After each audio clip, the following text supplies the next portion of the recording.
Hello students, I am Ashutosh Chauhan from KC Public School. Today we have learned about the mensuration for class 8. Introduction. आज बेटा हम आपको क्या mensuration के बारे में आपको बताने वाले हैं। तो मेंसुरेशन के बारे में हम आपको बताएंगे। मेंसुरेशन में क्या है, we have learned about the closed shapes 2D dimension and 3D dimension. सबसे पहले हम क्या करेंगे, सबसे पहले हम शेप्स के बारे में समझेंगे, शेप्स कैसी होती हैं।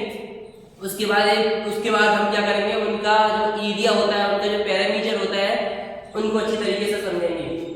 फिर उसके बाद हम अपने क्वेश्चंस को सॉल्व करेंगे।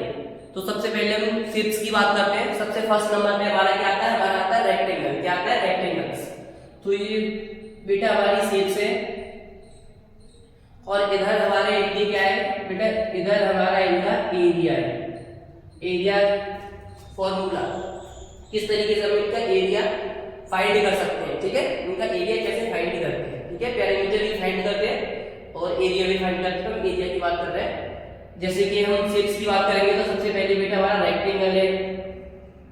रेक्टेंगल है तो रेक्टेंगल की शेप्स कैसी होती है, तो बेटा देखो रेक्टेंगल की शेप्स ऐसे होती है, ऐसे। ये रेक्टेंगल की शेप्स है। एल ये लेंथ है और ये ब्रीथ है, यानी कि ये क्लोज्ड शेप्स है जिसमें लेंथ और ब्रीथ 2 डायमेंशन होती है। वो क्या होते हैं हमारे rectangle. Opposite sides are equal and opposite angles are equal is called rectangle. Area of rectangle length into breadth, ये हमारा एरिया फाइंड करने का क्या है, फॉर्मूला। उसके बाद हम चलेंगे बेटा स्क्वायर के बारे में सीखेंगे। स्क्वायर क्या होता है, तो हम स्क्वायर की बात कर रहे हैं। तो स्क्वायर में हमारे में आएगा square all 4 sides are equal and all 4 angles are equal. Square में all right angles is equals to 90 degree. तो स्क्वायर का अगर हमको बेटा एरिया निकालना है तो हम क्या करेंगे, तो इसकी जो साइड होती है ना, इसका एरिया निकालने के लिए फॉर्मूला है साइड इनटू साइड। क्या बेटा, साइड इनटू साइड, इससे हम इसका एरिया फाइंड कर सकते हैं। उसके बाद आता है ट्राइंगल। ट्राइंगल तो हम ट्राइंगल हमारे बेटा ट्राइंगल्स के टाइप्स तो 3 होते हैं, scaling triangle, isosceles triangles and equilateral triangle.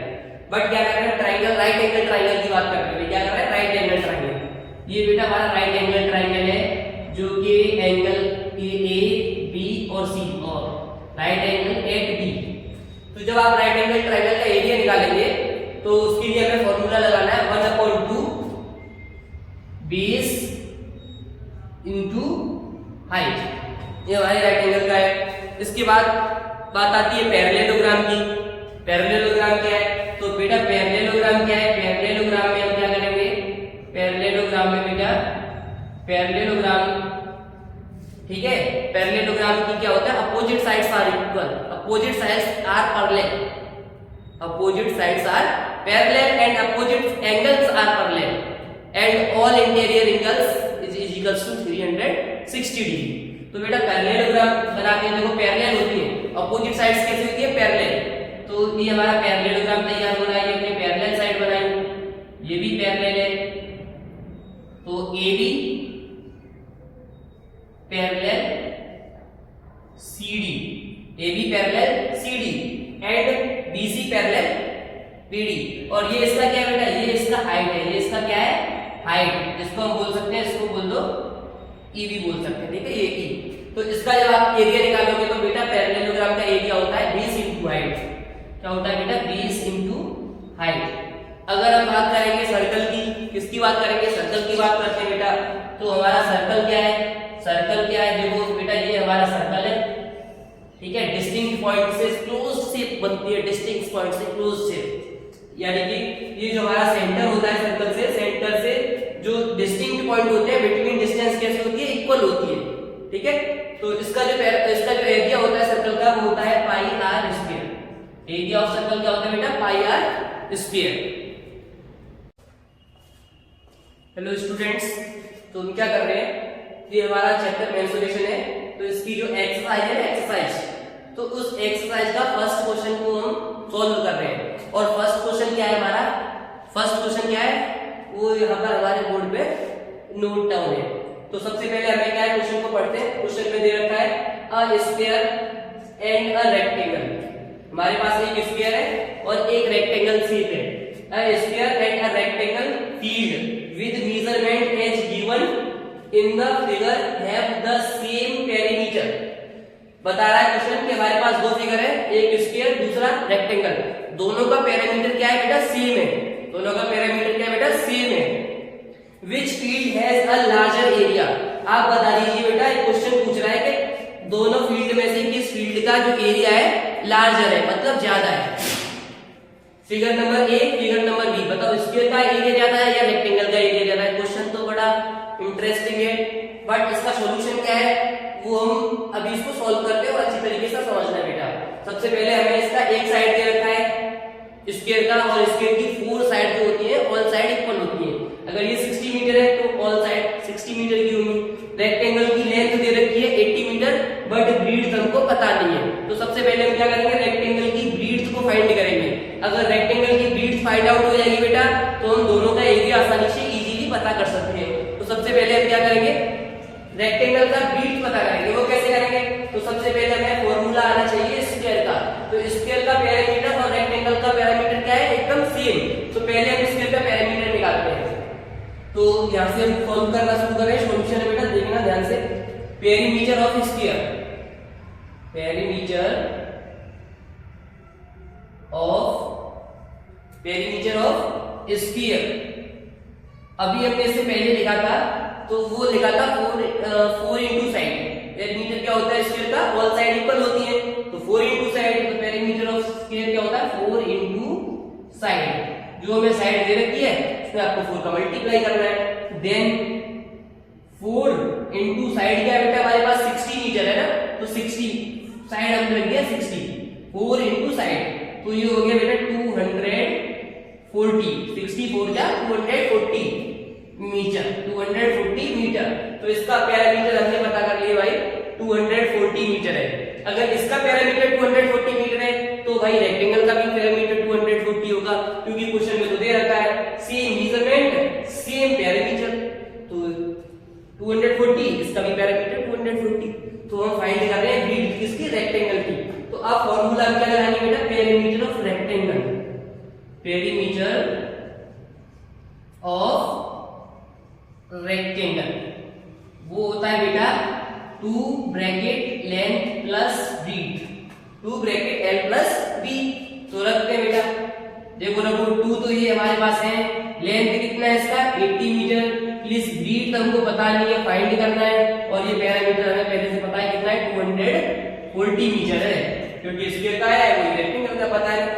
तो बेटा हम क्या करेंगे, 2 का मल्टीप्लाई 80 से करेंगे तो 282 या 160 प्लस 2 का मल्टीप्लाई बी से करेंगे, ब्रैकेट को ओपन कर रहे हैं ना, 2 इंटू बी, 2b हो गया इज इक्वल्स टू 240। बेटा क्या करेंगे हम इसको, 2b इज इक्वल्स टू 240 और ये 160 कहां गए, हमारे आरएचएस में गए, तो साइन चेंज, तो वो हो गए बेटा माइनस के। तो 2b इज इक्वल्स टू बेटा कितना बच रहा, 240 में से आप 160 माइनस करोगे तो बेटा हमारे पास कितना बचेगा, हमारे पास बचेंगे बेटा 80। इसमें से इसको माइनस कर दिया तो हमने बेटा हमारे पास बच गए 80। 2b इज इक्वल्स टू 80, तो हमारे पास ब्रीड्थ निकल के आएगी b इज इक्वल्स टू 80/2। 2 से 80 को कट कर दिया हमने, तो ब्रीड्थ हो गई बेटा 40। ब्रीड्थ कितना आया है 40 मीटर, तो इसकी ब्रीड्थ हमने पता कर ली भाई 40 मीटर है। अब दोनों का एरिया बताना है और बताना है कि इसका एरिया लार्जर है। तो सबसे पहले एरिया ऑफ स्फीयर, अभी हम पढ़ के आए हैं, फर्स्ट पॉइंट क्या है बेटा, एरिया ऑफ स्फीयर क्या होता है बेटा, बोलो sir, side into side. Side कितनी है बेटा 60 मीटर, तो एरिया क्या होगा 60 इंटू 60। तो एरिया ऑफ स्फीयर कितना हो गया बेटा 60 मीटर साइड है, तो 60 इंटू 60, 60 का मल्टीप्लाई करेंगे, देन फाइंड क्या होगा 6 या 36, और हमारे पास कितने जीरो है 1 और 1 2 जीरो। मीटर मीटर का मल्टीप्लाई करोगे तो मीटर स्क्वायर, तो हमारे स्क्वायर का तो पता चल गया बेटा area 3600 metre square. Sir rectangle का, तो रेक्टेंगल का भी बेटा फॉर्मूला होता है क्या होता है, वो होता है ब्रैकेट में रेक्टेंगल फॉर्मूला क्या होता है बेटा, L into B, length into breadth. तो रेक्टेंगल का एरिया निकालेंगे। दूसरा पॉइंट नोट डाउन कर लो, area of rectangle, area of rectangle क्या है, लेंथ इंटू ब्रीथ। लेंथ हमको पता है बेटा, हाँ पता है, लेंथ कितनी है सर 80 मीटर है। ब्रीथ पता है बेटा आपको, हाँ ब्रीथ भी पता है सर 40 मीटर है, तो 80 मीटर इंटू 40 मीटर। दोनों का क्या करना है हमको बेटा, मल्टीप्लीकेशन करो बेटा। 8 4 या 32, जीरो कितने हमारे पास 2, तो 2 जीरो लगा दिए हमने, तो 8 ये हो गया हमारा 3200 मीटर। मीटर का करो बेटा तो मीटर स्क्वायर, तो ये हमारे रेक्टेंगल का एरिया फाइंड हो गया 3200 मीटर स्क्वायर। तो ये रेक्टेंगल का पता कर लिया बेटा 3200 मीटर स्क्वायर। अब बेटा आप ही बता दो, क्वेश्चन पूछ रहा है which field has a larger area, किसका एरिया ज्यादा है, ए या बी। तो ए का 3600 मीटर स्क्वायर, बी का 3200 मीटर स्क्वायर, तो किसका ज्यादा हुआ बेटा, फिगर नंबर ए का ज्यादा हुआ। ठीक है, तो हमारे स्क्वायर का एरिया ज्यादा है, तो हम आंसर में लिखेंगे area of square larger than the area of rectangle. क्या लिखोगे बेटा, area of square larger than area of rectangle, rectangle से ज्यादा है। अगर 400, अगर क्वेश्चन पूछ ले हाउ मेनी, कितना ज्यादा है, how many larger area, figure 1 figure 2, तो सर हम कह देंगे 3600 minus 3200 is equal to 400, 400 metre square ज्यादा है। लेकिन उसने पूछा नहीं है, सिर्फ उसने ये पूछा है किस फील्ड का एरिया ज्यादा है, तो हम बताएंगे भाई स्क्वायर का एरिया ज्यादा है। Okay, all right. Anybody problem? You share with this video in descriptions in comment.